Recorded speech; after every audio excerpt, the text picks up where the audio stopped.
नमस्कार दोस्तों, YouTube के महाविद्या ज्योतिष चैनल में मैं पंडित गुरुराज आप सभी दर्शकों का एक बार फिर से स्वागत करता हूं। दोस्तों, आजकल हम बात कर रहे हैं कुंडली के 12 ही भावों के विषय में। 12 ही भावों से हमें किन किन विषय में जानकारी मिलती है और 12 ही भावों को हम लाल किताब के अनुसार किस प्रकार देख सकते हैं। दोस्तों, दुनिया का ऐसा कोई भी सवाल नहीं है जिनका पता हम जन्म कुंडली से नहीं लगा सकते। यानी जन्म कुंडली देखकर जीवन के हर विषय में जानकारी ली जा सकती है। लाल किताब में स्पष्ट तौर पे बताया गया है कि आप चाहें तो किसी के पेट में संतान पुत्र है या पुत्री पता लगा सकते हैं और किसी की मौत का भी आप वक्त पता कर सकते हैं कि कब इसकी मृत्यु होगी। लेकिन वक्त से पहले इस राज को जाहिर करने वाला पापी होगा और उसको खुदा के खौफ का भाजन बनना पड़ेगा, यानी उसके खून को कोढ़ की बीमारी का सबूत देगा उसका बताया हुआ ये फल। यानी किसी भी एस्ट्रोलॉजर को जो लाल किताब ज्योतिष करते हैं या कर रहे हैं या सीख रहे हैं, उनको दो चीज़ों के बारे में नहीं बताना चाहिए। एक तो संतान क्या है, पेट में पुत्र है या पुत्री है, ये नहीं बताना है। और दूसरा, किसी की मौत का वक्त आपने जाहिर नहीं करना है, बताना नहीं है कि उसकी मौत फला वक्त को हो जाएगी। इन दो सवालों को आपने गुप्त रखना है और पर्दा इसका नहीं हटाना है। तो इसके अलावा कोई भी ऐसा सवाल नहीं है जिसका पता हम कुंडली देखकर नहीं लगा सकते। जिस प्रकार लगन भाव हमारी सेहत और पर्सनैलिटी के बारे में बताता है, खाना नंबर 2 धन परिवार वाणी के बारे में बताता है, खाना नंबर 3 छोटी यात्राओं, छोटे बहन भाई, हमारे मेहनत स्ट्रगल के बारे में बताता है और हमारी पड़ोस के बारे में बताता है। खाना नंबर 4 से हम माता का सुख, वाहन का सुख, भूमि और मकान का सुख हम खाना नंबर 4 से देखते हैं। खाना नंबर 5 से हम संतान सुख, खाना नंबर 5 से लॉटरी सट्टे का फल कैसा रहेगा, खाना नंबर 5 से हम पूजा पाठ, हमारे इष्ट देवता कौन होंगे उसके बारे में जानकारी लेते हैं, मंत्र शक्ति के बारे में जानकारी मिलती है। खाना नंबर 5 लव अफेयर का भी है। इस प्रकार खाना नंबर 5 पेट की बीमारियों का भी पता बताता है, यानी पेट में क्या समस्या हो सकती है इस विषय में भी खाना नंबर 5 से ही पता चलता है। तो हम पिछली वीडियो में खाना नंबर 5 के विषय में बता चुके हैं। पिछली वीडियो यदि आप देखना चाहते हैं तो चैनल को सब्सक्राइब करें और वीडियोस में जाकर आप खाना नंबर 5 की वीडियो भी देख सकते हैं। आज हम बात करेंगे कुंडली के खाना नंबर 6 के विषय में। खाना नंबर 6 किन किन विषय में जानकारी देता है, सबसे पहले हम यह जान लेते हैं। खाना नंबर 6 रोग ऋण शत्रुओं का है। खाना नंबर 6 से हम अपने शत्रुओं को देख सकते हैं।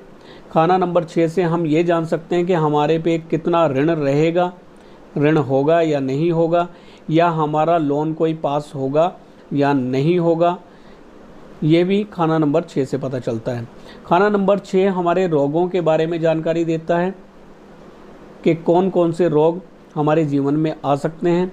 खाना नंबर 6 मुकदमे का, झगड़े का, कलह क्लेश का भी है। खाना नंबर 6 से हम कंपटीशन भी देखते हैं। इस प्रकार खाना नंबर 6 से कितनी ही बातों का हमें पता चलता है। लाल किताब में खाना नंबर 6 को माता खानदान भी कहा गया है, यानी माता खानदान की जानकारी, मामे नाने की जानकारी खाना नंबर 6 से मिलती है। और लड़के की कुंडली में खाना नंबर 6 ससुराल का भाव भी है, यानी ससुराल का संबंध भी हम खाना नंबर 6 से ही देखते हैं। तो यदि आप खाना नंबर 6 देख रहे हैं तो आपका वो खाना नंबर 6 के किन किन विषय में हमें जानकारी मिलती है, इसकी जानकारी अवश्य होना चाहिए। खाना नंबर 6 के स्वामी बुध देव बनते हैं और कारक ग्रह यहाँ पर केतु होते हैं। बुध और केतु खाना नंबर 6 के स्वामी बुध हैं और केतु यहाँ के कारक ग्रह बनते हैं। खाना नंबर 6 का फल देखते हुए हमें खाना नंबर 8 और खाना नंबर 2 को बहुत ध्यान में रखना होगा। क्यों? क्योंकि खाना नंबर 8 में यदि कोई अशुभ ग्रह बैठा हुआ है तो वह उल्टी दृष्टि खाना नंबर 2 पे मारेगा और खाना नंबर 2 में जो ग्रह है उसमें अपना पूरा फल डाल देगा, यानी उसका बुरा फल खाना नंबर 2 में जाएगा। और खाना नंबर 2 क्योंकि देखता है खाना नंबर 6 को, तो खाना नंबर 2 से वो बुरा फल खाना नंबर 8 से चलकर खाना नंबर 2 के जरिए वो खाना नंबर 6 में भी पहुंच जाएगा।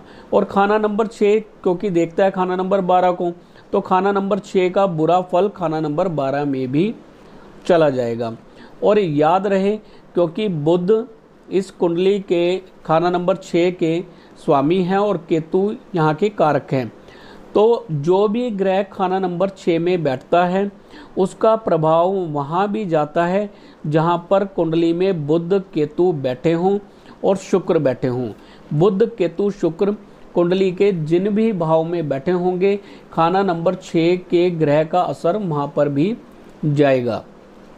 एक बात और जान ले कि यदि कुंडली के खाना नंबर 6 में चंद्र या सूर्य बैठे हुए हों, चंद्र या सूर्य खाना नंबर 6 में बैठे हुए हों, तो खाना नंबर 4 में बैठे हुए मंगल का भी असर बुरा नहीं होता, यानी मंगल बद नहीं रहते खाना नंबर 6 में सूर्य चंद्र के होने पर। खाना नंबर 4 के मंगल भी शुभ प्रभाव डालते हैं और किसी भी प्रकार का अशुभ प्रभाव नहीं देते हैं। तो खाना नंबर 6 को देखते हुए हमने ध्यान देना है खाना नंबर 8 और खाना नंबर 2 को भी।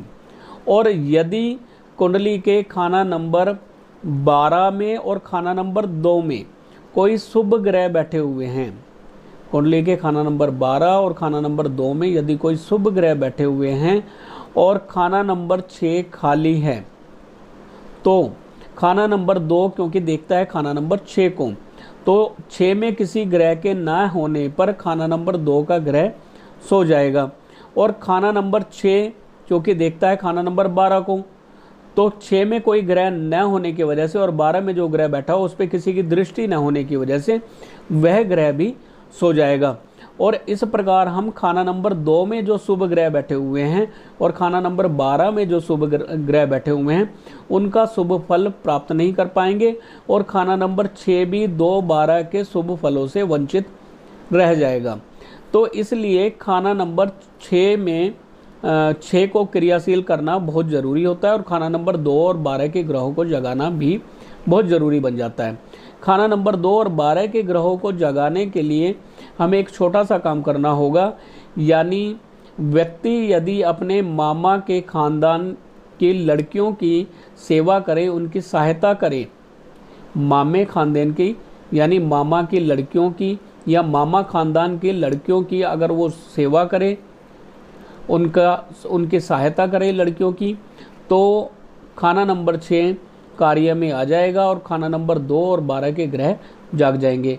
या व्यक्ति अपनी पुत्री की संतान यानी लड़कियों की, पुत्री की लड़कियों की यानी दोहतियों की या पुत्रियों की सेवा करे, अपनी बहनों की सेवा करे, तो भी खाना नंबर 6 कार्य में आ जाएगा और खाना नंबर 2 और 12 के ग्रह इस प्रकार जाग जाएंगे जैसे कोई बंद पड़ी मशीन का स्विच ऑन कर दिया हो, यानी बहुत जल्दी असर देने लग जाएंगे।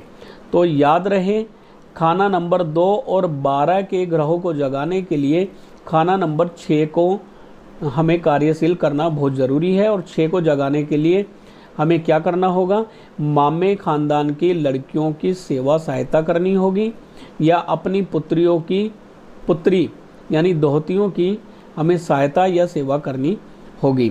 एक बात और जान लें, कुंडली का जो खाना नंबर 6 है इसमें बैठा हुआ ग्रह खाना नंबर 12 को भी देखता है।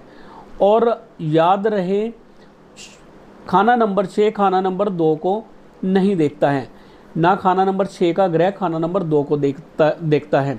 लेकिन एक ग्रह ऐसा है जो खाना नंबर 6 में बैठकर भी खाना नंबर 2 को देख सकता है और वो ग्रह हैं शनिदेव।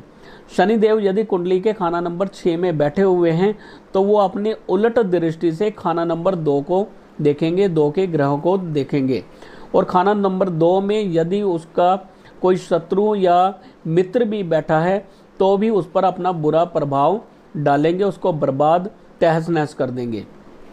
जिस प्रकार यदि छठे भाव में शनि देव बैठे हैं और खाना नंबर 2 में शुक्र देव बैठे हैं तो शुक्र मित्र होने के बावजूद शुक्र पर शनिदेव अपना बुरा प्रभाव डालेंगे और व्यक्ति की यानी जातक की पत्नी की सेहत खराब रह सकती है। अगर लड़की है तो उसके पति की सेहत खराब रहेगी। खाना नंबर 2 में यदि चंद्र है और छठे भाव में शनि है तो माता की सेहत खराब रहेगी। यदि खाना नंबर 2 में सूर्य है तो पिता की सेहत खराब रहेगी। यदि बुध है तो बेटी की सेहत खराब रहेगी। और यदि खाना नंबर 2 में आप मान के चलें बृहस्पति हैं तो दादे की सेहत खराब रहेगी। इस प्रकार जो भी ग्रह खाना नंबर 2 में होगा उसके कारक जो रिश्तेदार हैं उन पे उसका बुरा प्रभाव पड़ेगा। और खाना नंबर 2 क्योंकि धन परिवार वाणी का है तो धन परिवार वाणी को भी तहस नहस करते होंगे, वाणी को खराब कर देंगे, धन की हालत खराब कर देंगे और परिवार को भी विच्छेद कर सकते हैं खाना नंबर 6 में बैठे हुए शनिदेव। अब यदि 6 में शनिदेव बैठे हैं तो हमें क्या करना चाहिए और क्या नहीं करना चाहिए। याद रहे कुंडली के खाना नंबर 6 में यदि शनिदेव बैठे हुए हैं तो चमड़े की चीज़ों का हमेशा परहेज करना चाहिए, यानी चमड़े का पर्स, चमड़े की बेल्ट, चमड़े के शूज़ यूज़ नहीं करने चाहिए, प्रयोग में नहीं लाने चाहिए। और याद रखें अपने जूतों को चोरी होने से बचाएं, अपने जूते चोरी होने से बचाएं। और अगर चोरी हो भी गए हैं तो चमड़े के जूते कदापि ना लें, ध्यान रहे इस बात का। अब यहाँ पे शनि 6 का उपाय क्या किया जा सकता है। शनि 6 का उपाय आप ध्यान से सुन लें। यदि आपकी कुंडली में छठे भाव में शनि है और खाना नंबर 2 में कोई भी ग्रह बैठा हुआ है तब आपने एक छोटा सा उपाय करना है। 6 छोटी छोटी मिट्टी की कुज्जियाँ आपने लेनी है, छोटी छोटी मटकियाँ होती हैं मिट्टी की, वो आप लें और उन 6 की 6 में सरसों का तेल भर लें। तेल भर के तेल में आप अपनी शक्ल देखें, अपनी छाया देखें और छाया देखने के बाद आप 6 की 6 को ढक्कन लगाकर बंद कर दें और उसको टेप से अच्छी तरह से सील कर लें, बंद कर दें। 6 की 6 को बिजली वाली टेप ले सकते हैं और उसको इस प्रकार से आपने बंद करना है कि उसको उल्टा सीधा कैसे भी किया जाए उसका तेल बाहर ना आए। यदि आपको वो मिट्टी की मटकियाँ नहीं मिलती हैं, छोटी छोटी आपको कुज्जियाँ नहीं मिलती हैं, तब आप शीशी कोई ले सकते हैं, चौड़े मुंह वाली, जैसे हिंगोली वगैरह या डाबर हनी की शीशियाँ आती हैं कांच की, याद रहे कांच की, प्लास्टिक की ना हो। उसमें आप सरसों का तेल डाल के उस तेल में अपनी शक्ल देख के ढक्कन लगाकर अच्छी तरह से बंद करके 6 की 6 को आपने किसी नदी, तालाब, छप्पड़ या गंदे नाले में आपने उसको उसके जो नीचे गार होती है पानी के नीचे की तह में उसको दफन कर देना है ताकि वो बहे नहीं और वहीं पर टिकी रहे और ऊपर से पानी जाता रहे। तो ये एक बहुत ही बेहतरीन उपाय है। जब आपके शनि खाना नंबर 6 में जन्म कुंडली में हो या गोचर में आए या वर्षफल में आए तब आप यह उपाय कर सकते हैं और सेहत बहुत ज़्यादा खराब होने पर भी आप यह कार्य कर सकते हैं, ये उपाय कर सकते हैं।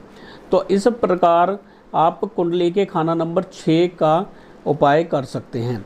खाना नंबर 6 के कारक ग्रह बुध केतु हैं और स्वामी बुध हैं। और मैंने पहले भी बताया कि खाना नंबर 6 के जो भी ग्रह खाना नंबर 6 में बैठे होंगे उसका असर वहाँ जाएगा जहाँ पे बुध, केतु, शुक्र कुंडली में बैठे होंगे। खाना नंबर 6 में कोई भी ग्रह आकर बैठ जाए उसका असर जहाँ पे केतु बैठे हैं, जहाँ पे बुध, जहाँ पे शुक्र हैं, वहाँ पर उसका फल जाएगा ही जाएगा। अब एक बात और ध्यान में रख लें कि खाना नंबर 6 में ऐसा नहीं है कि कोई भी ग्रह कहीं पर भी चला जाए तो उसका लाल किताब से उपाय किया जा सकता है। सभी चीज़ों का उपाय किया जाए ऐसा ज़रूरी नहीं है। बहुत सारे ग्रह ऐसे हैं जिनका उपाय जिस भी खाने में वो बैठे हैं उसका कोई उपाय आप नहीं कर पाएंगे या उपाय लाल किताब में बताया ही नहीं गया है। आप ये भी समझ लें कि अब मैं आपको एग्जांपल देके बताता हूँ। खाना नंबर 6 में बृहस्पति, सूर्य, और चंद्र। याद रहे, बृहस्पति, सूर्य, चंद्र और शनिदेव, ये ग्रह इस खाने में राशिफल के होंगे। राशिफल के होंगे खाना नंबर 6 में बृहस्पति, चंद्र, सूर्य और शनि। इन ग्रहों का आप उपाय कर सकते हैं। इनके अलावा कोई भी ग्रह खाना नंबर 6 में आ जाए, उनका फल हमें भुगतना ही होगा। उसके फल का कोई भी इलाज नहीं है, उसको हमें भुगतना ही होगा। यानी मानव शक्ति के अंदर यह उपाय नहीं बनता है। यानी कोई भी मानव खाना नंबर 6 के जो बाकी ग्रह हैं उनका उपाय नहीं कर सकता। यानी वो हमें भुगतना ही पड़ता है। वो परमात्मा की तरफ से आपको एक दंड है जिसको आपको भुगतना होगा। तो आप जान लें कि खाना नंबर 6 में यदि बृहस्पति आ जाए तो उसका उपाय आप कर सकते हैं। यानी 600 ग्राम चने की दाल मंदिर में दे सकते हैं। अगर चंद्र आ जाएं तो 6 पैकेट दूध के आप मंदिर में दे सकते हैं। और वैसे याद रहे, खाना नंबर 6 में यदि चंद्रमा हो तो सफ़ेद चीज़ों का दान नहीं किया जा सकता। चांदी, चावल, दूध, जल, इसका दान कदापि नहीं करना होता। क्यों नहीं करना होता? क्योंकि छठा भाव बुध और केतु का है और छठे भाव में चंद्रमा बुध और केतु से पहले ही पिटे हुए हैं। अब अगर बुध और केतु की चीज़ों, चंद्र की चीज़ों का अगर हम दान करते हैं तो चंद्रमा और कमज़ोर हो जाएंगे, और चंद्रमा जब कमज़ोर हो जाएंगे तो चंद्र का फल और भी बुरा हमारे लिए हो जाएगा। तो चंद्र की चीज़ों का दान नहीं करना है। सिर्फ एक जगह ही आप जल का प्याऊ लगा सकते हैं, हॉस्पिटल में या फिर शमशान घाट में। इसके अलावा कहीं पर भी आप जल का दान नहीं कर सकते हैं। जल का दान आपने बिल्कुल नहीं करना है, याद रहे। और दूध भी आपने, दूध या चावल अगर देना है तो मंदिर में देना है, ऐसे किसी को दान नहीं करना है, ये भी याद रहें। तो आज की जो वीडियो है इसमें हमने आपको खाना नंबर 6 का फल देखने के बारे में बताया कि किस प्रकार आप देख सकते हैं। अब एक बार फिर से मैं आपको बता दूं कि खाना नंबर 6 को यदि आपने देखना है तो खाना नंबर 8 और खाना नंबर 2 को भी आपने ध्यान में रखना है, क्योंकि खाना नंबर 8 से बुरे ग्रह का फल खाना नंबर 2 में जाएगा और 2 से खाना नंबर 6 में जाएगा और 6 से होता हुआ खाना नंबर 12 में जाएगा। तो आपने अगर शुभ ग्रह 2 या 12 में है तो खाना नंबर 6 को जागृत कर लेना है। 2 या 12 को के जो ग्रह हैं उनको जगा लेना है। और उसके लिए खाना नंबर 6 जैसा कि हमारे नानके परिवार का है, माता परिवार का है, तो हमने माता खानदान यानी मामे की लड़कियों की सेवा करनी है, सहायता करनी है, या अपने दोतियों की सेवा करनी है, अपनी पुत्री की और दोतियों की सेवा करनी है। तो इससे हम खाना नंबर 2 और 12 के ग्रहों को जगा पाएंगे। तो उम्मीद है आज की वीडियो से आपको काफ़ी जानकारी मिली होगी। और एक बार मैं आपको फिर से बता दूं कि छठे भाव के जो ग्रह हैं उनको ध्यान में रखें कि वो राशि फल के हैं तो उसका उपाय करें, और ग्रह फल के हैं तो उसका उपाय असंभव होगा, वो आपको भुगतना ही पड़ेगा। खाना नंबर 6 को लाल किताब में खुफिया मदद और रहम का खजाना कहा गया है, और यह पाताल का खाना भी है। तो खाना नंबर 6 के कई बार अशुभ ग्रहों का उपाय करते हुए उन ग्रह की चीज़ों को पाताल में दबाया जाता है, यानी ज़मीन की तह में दबाया जाता है, गहरा दबाया जाता है उस खाने का उपाय करने के लिए। तो उम्मीद है आज की वीडियो आपको पसंद आई होगी। अगर आपको कोई बात समझ नहीं आई है तो आप कमेंट कर सकते हैं, और यदि आप अपनी कुंडली दिखाना चाहते हैं तो स्क्रीन पर दिए गए नंबर पर आप कांटेक्ट करें, अपनी जन्म पत्री आप दिखा सकते हैं। और आप अगर अपनी जन्म कुंडली बनाना चाहते हैं तो लाल किताब के संपूर्ण उपायों सहित हम लाल किताब जन्म पत्रिका भी बनाते हैं, और आपकी जन्म पत्रिका में जन्म से लेकर और अंतिम समय तक जो जो पड़ाव आते हैं उनकी सारी जानकारी आपको दी जाएगी। यानी जन्म समय में सेहत का ध्यान रखना होता है तो सेहत की जानकारी, उसके बाद बच्चा पढ़ाई के लिए, विद्या के लिए जाता है तो विद्या में क्या रुकावट आ सकती है और उसके क्या उपाय किए जाएं, उसके बाद रोज़गार क्या करना चाहिए, रोज़गार में कोई रुकावट आएगी तो उसका उपाय क्या होगा। फिर बच्चे की शादी के वक्त अगर कोई दिक्कत परेशानी आ रही है तो शादी कैसे दूर होगी, शादी की रुकावट कैसे दूर होगी, और शादी कितनी उम्र में होनी चाहिए, इस विषय में जानकारी देते हैं। फिर मकान का सुख आप कैसे ले सकते हैं और मकान में क्या क्या चीज़ें होनी चाहिए, क्या क्या चीज़ें नहीं होनी चाहिए, मकान किस दिशा में बने, इसकी जानकारी दी जाती है। और लास्ट में यात्राओं के बारे में जानकारी दी जाती है, और आपकी सेहत संबंधी कोई भी अगर अंतिम समय में कष्ट आने वाला है तो उसकी जानकारी आपको हम अपनी जन्म पत्रिका में देते हैं। तो यदि आप अपनी जन्म पत्रिका बनवाना चाहते हैं तो आप स्क्रीन पर दिए गए नंबर पर कांटेक्ट करके लाल किताब जन्म पत्रिका संपूर्ण उपायों सहित बनवा सकते हैं। और दोस्तों, यदि आपको कोई किया कराया तांत्रिक दोष का शक पैदा होता है कि हमारे ऊपर कोई तांत्रिक क्रिया या कोई तांत्रिक प्रहार तो नहीं किया गया है या कोई भूत बाधा हमें नहीं है, तो आप वो भी हमें फ़ोन करके चेक करवा सकते हैं। स्क्रीन पर दिए गए नंबर पर आप कॉल करें, और कॉल करने से पहले आप 4 या 5 अगरबत्तियां जला के उसकी राख बनाकर आप पेपर में ले लें और उसके बाद मुझे कॉल करें। उस राख को आपने पहले ही 1-2 बार टेस्ट करके देख लेना है, और जब आपने चेक कराना हो, फ़ोन करना हो, तो जब आप फ़ोन करेंगे तो यहाँ से हम कुछ मंत्र पाठ करेंगे, और हमारे मंत्र पाठ करने से जो भभूति आपने हाथ में ली हुई थी, अगरबत्ती की राख ली थी, उसको जब आप टेस्ट करेंगे, यदि उसका टेस्ट बिल्कुल कड़वा हो जाए या बिल्कुल खट्टा हो जाए या बिल्कुल नमक जैसा हो जाए तो समझ लें कि आपके ऊपर कोई तांत्रिक क्रिया की गई है या आपके ऊपर कोई भूत बाधा है। यदि आपको कोई भूत बाधा या तांत्रिक क्रिया आप पर की गई है तो उसका इलाज भी आप हमारे पास से फ़ोन पर ही करवा सकते हैं। आपको हमारे पास आने की ज़रूरत नहीं है, घर बैठे ही आप अपनी तांत्रिक क्रिया का हल करवा सकते हैं। तो दोस्तों, उम्मीद है आज की वीडियो आपको पसंद आई होगी, आज की जानकारी आपके लिए महत्वपूर्ण साबित होगी। तो वीडियो को लाइक करें, शेयर करें और चैनल को सब्सक्राइब भी कर लें। इसी प्रकार की वीडियो हम आगे भी लाते रहेंगे। तो अगले खाने के बारे में हम जानकारी देंगे, यानी खाना नंबर 7 के विषय में अगली वीडियो में। तो बने रहें हमारे चैनल के साथ में, फिर मिलेंगे, तब तक के लिए नमस्कार।